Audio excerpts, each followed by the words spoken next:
The late Zimbabwean opposition leader Morgan Tsvangirai will be buried in his home village of Buhera this morning. His death comes months before Zimbabwe holds its first election without his longtime rival, former President Robert Mugabe, being in power. Known as a champion of democracy, Tsvangirai fought to unseat Mugabe for over just 2 decades. But the question really this morning is, who is Morgan Tsvangirai? To get a clearer picture, we're joined now in studio by Professor David Moore, who is a professor of development studies and a political analyst at the University of Johannesburg. Prof, good morning to you. Thank you so much for coming through. Thanks, Melissa. Yeah, just before we look into the Zimbabwe issue, I would want you to weigh in on the presidential walk. We've seen President Cyril Ramaphosa taking a walk, and of course, he wouldn't want to be drawn into the speculation that's been rife about the cabinet reshuffle. Well, there are certain things you have to do first thing in the morning. And the walk is one of those. Get the cobwebs out. But I think that indicates in the region, South Africa and Zimbabwe, there's a new era coming, took the forced retirement of one leader, took the leadership struggles in the ANC to bring in a new leader, and unfortunately the death of Morgan Tsvangirai to indicate that there's a new generation coming in. And I think it's also interesting, remember Ramaphosa's trade union background, the exile instead of the exile, right? Post-Liberation Party politics in a way.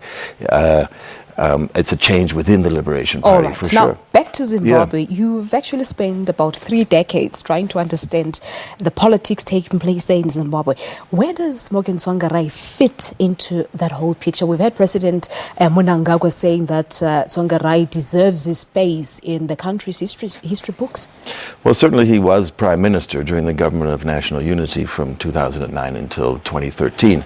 But beyond that, I think it was an indication, again, of a beyond Liberation Party, beyond exile liberation movement, beyond militaristic struggles. That sort of politics came in. Trade union based, social movement based. In the late 80s and the 90s, Morgan Tsvangirai took the Zimbabwe Congress of Trade Unions away from its mother-child relationship with the ruling party, made it autonomous, made powerful links with students, social movements, women's movements, to construct that new party in 1999, which was based in the trade unions. I mean, it was a workers' party in 1999. So Tsvangirai, as a trade unionist, brought together all those movements into that moment, which was a very powerful challenge to the ruling party, and forced it into this more and more militaristic type of politics, which I think now we're breaking through. Mnangagwa, of course, was part of that, but he's trying to back off and trying to say, let's be democratic and so on. And it's going to be a very interesting struggle coming up. Very interesting indeed, more so just before the elections taking place in July. And Morgan Tsvangirai is someone who endured political hardships. He was beaten, he was incarcerated, he was charged with treason. So he's been quite through a lot. That's for sure. As early as in 1989, he was brought into prison for advocating a multi-party state instead of the one-party state. 1997, he was thrown out of his almost thrown out of his hospital window.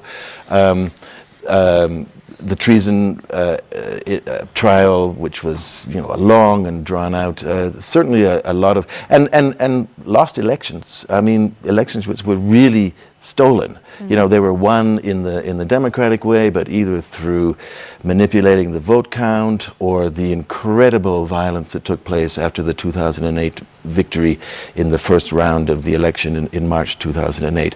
Absolutely terrible, forcing him to withdraw. And then we had Thabo Mbeki kind of pushing that Government of National Unity, which brought the MDC into the government, which was difficult because you're both an opposition party and in government. And then things start to get even more difficult after that. All right, we're going to get into that. I'm just going to ask you to pause a little, Prof, because we need to take the news at 8. Professor David Moore will continue the discussion with us just after the news at 7 o'clock here on Morning Live, and Leanne has all the details now.